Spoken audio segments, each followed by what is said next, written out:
अपने बस में किसने कर रखा है? मनुष्य ने कर रखा है। मनुष्य में सर्वश्रेष्ठ गुण धैर्य और सहनशील होना चाहिए। मनुष्य का सर्वश्रेष्ठ गुण क्या है? धैर्य और सहनशील होना चाहिए। एक अच्छे मनुष्य में ईर्ष्या, द्वेष, जलन आदि अवगुण नहीं होना चाहिए। हमें किसी से ईर्ष्या नहीं रखनी चाहिए, किसी द्वेष की भावना नहीं रखनी चाहिए, किसी से हमें जलन की भावना नहीं रखनी चाहिए। किसी भी जीवधारी को दूसरे जीवधारी को दंड देने का अधिकार नहीं है। अगर कोई जीव है तो किसी दूसरे को उसे दंड देने का अधिकार नहीं है। प्रत्येक जीव को दूसरे जीव की सहायता करनी चाहिए। प्रत्येक जीव को दूसरे जीव की सहायता करनी चाहिए। अब जीव से मतलब समझ रहे हो ना? समझ रहे हो ना सभी बच्चे? जीव से किसे कहते हैं? जिसमें प्राण है, ठीक है ना? जो सजीव है, समझ गए ना? जिसमें प्राण होते हैं वो क्या है? जीव। हमें सभी जीवों को परिवार की तरह मानना चाहिए। जितने भी जीव हैं हमें उनको परिवार की तरह मानना चाहिए। जैसे हमारे घर में डॉगी है, गाय है, बैल है, भैंस है, पक्षी है ना? इन सभी को हमें अपने परिवार की तरह मानना चाहिए। किसी जंतु को साधारण गलती करने पर दंड देने का हमें कोई अधिकार नहीं है। आप देखते हो कभी आपके घर पे डॉगी घूमता हुआ आ जाता है रोटी खाने के लिए, तो आप कुछ लोग डंडे से मारते हैं। जब उसे डंडे से मारते हैं तो कभी उसको नुकसान हो जाता है ना, टांग टूट जाती है और वो कितनी जोर से चिल्ला के चला जाता है ना?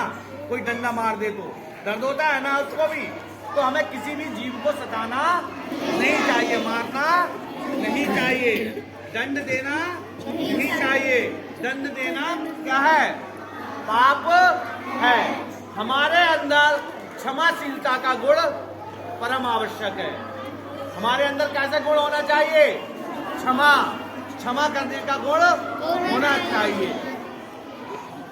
ये मनुष्य की बुद्धिजीवी होने के कारण अनिवार्य है। ये गुण जो है मनुष्य का बुद्धिजीवी होने के कारण अनिवार्य है। अगर आप बुद्धि है आपके अंदर तो क्षमा का भाव रखना अनिवार्य है प्रत्येक मनुष्य में। हमें दूसरे जीवों को छोटा समझते हुए उनके साथ दया और प्रेम का भाव रखना चाहिए। अपने मित्रों और सहपाठियों के साथ उठते बैठते खेलते कूदते समय कई गलतियां हो जाती हैं।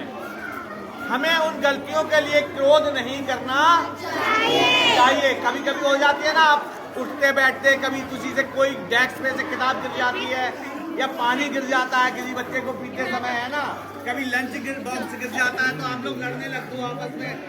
तो हमें ऐसा नहीं करना चाहिए। छोटी मोटी गलतियां ये आपस में होती रहती हैं, उठते बैठते पढ़ते हुए आपके साथ हो जाती है नहीं, तो हमें आपस में लड़ना नहीं चाहिए।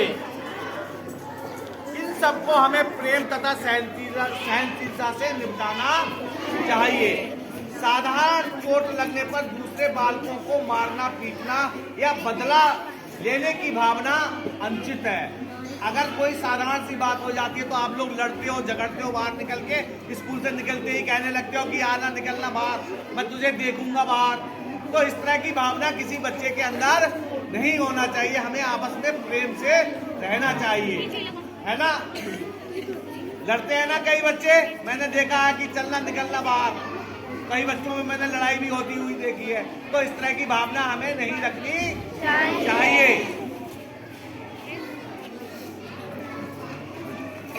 पढ़े लिखे बालकों को सदैव अपनी सभ्यता और शिष्टता का परिचय देना चाहिए।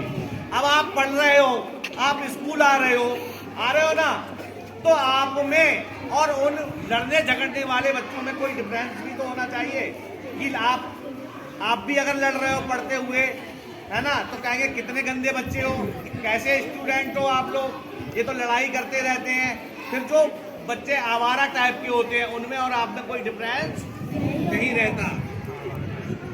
यदि कुछ लोग अज्ञानतावश आपके प्रति अवमाननीय व्यवहार करें, आपकी बात ना समझ पाने के कारण आपको भला बुला कहें, आपकी कट आलोचना करें या आपका मजाक बनाएं, तो ऐसी स्थिति में आपको अपने विवेक से कार्य करते हुए धैर्य और सहनशीलता का परिचय देना चाहिए।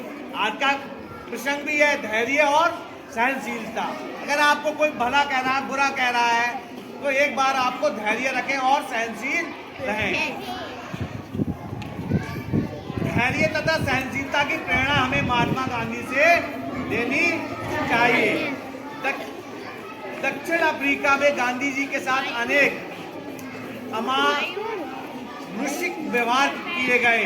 गांधी जी की पोशाक पर विरोध किया गया, परंतु गांधी जी पगड़ी बांधे अफ्रीका के कोर्ट में मजिस्ट्रेट के सामने पहुंच गए। गांधी ने अत्याचारियों के प्रति कभी कटुता का व्यवहार नहीं किया। उन्होंने उन्हें क्षमा कर दिया, वह धैर्य व सहनशीलता से अपना सत्याग्रह आंदोलन चलाते रहे। इस प्रकार लाला लाजपत राय अंग्रेजों की लाठियां सहनकर स्वतंत्रता आंदोलन में भाग लेते रहे। उन्होंने अपने प्राण तक दिए किंतु अब तक नहीं की। हमारे अंदर धैर्य तथा सहनशीलता के गुण होना बहुत जरूरी है। इन्हीं गुणों के आधार पर हम दूसरों से अपनी बात मनवाने की क्षमता रखते हैं। इसके विपरीत जल्दबाजी, विवेक से काम न करने पर हमारे कार्य अधूरे से अधिक संभावना रहती है। हमारे कार्य कैसे जल्दबाजी में अधूरे रह जाते हैं ना हमारे कार्य। क्या आपको भी धैर्यवान तथा सहनशील बनना है? तो आज से जो बातें बताई गई हैं आप सभी को इन पे चलेंगे जब भी आप धैर्यवान बनेंगे। तो बस आज के लिए इतना ही।